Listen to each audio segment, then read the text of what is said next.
Eto na, trending po ang isang contract signing sa Sukat, Muntinlupa. Bakit kakamo? Ang laman kasi ng kontrata na pinirmahan ng isang tatay at kanyang anak, no boyfriend muna. Pamilyar ako dyan.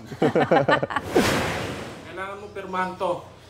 Ang nakalagay dito na hindi ka po pwede mag-boyfriend hanggang 2053. Ano?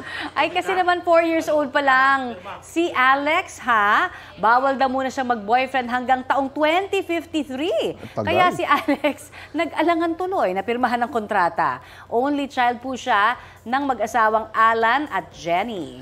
Pero ito kamo, katuwaan lang po nila yan at natuto na kasing magsulat itong si Alex. Ang videong yan, umani na po ng maraming views at mahigit sa 300,000 likes sa FB.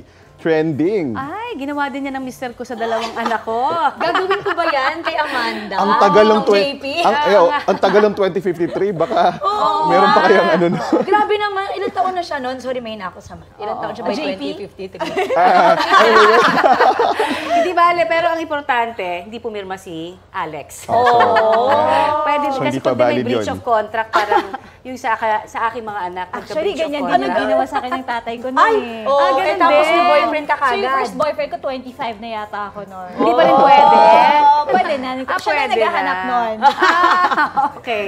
Ayan. At syempre, importante sa lahat, yung pagkontrata na yan, walang makikitang loophole. Correct. Nanotaryo Ayan. naman yata. Nanotaryo! Balita ko, may tututukan kayo tuwing 10:30 a.m. sa GTV. Alamin ang mahahalagang balita at impormasyong dapat niyong malaman sa Balita Ko tuwing Lunes hanggang Biyernes. Mag-subscribe din sa GMA Integrated News sa YouTube.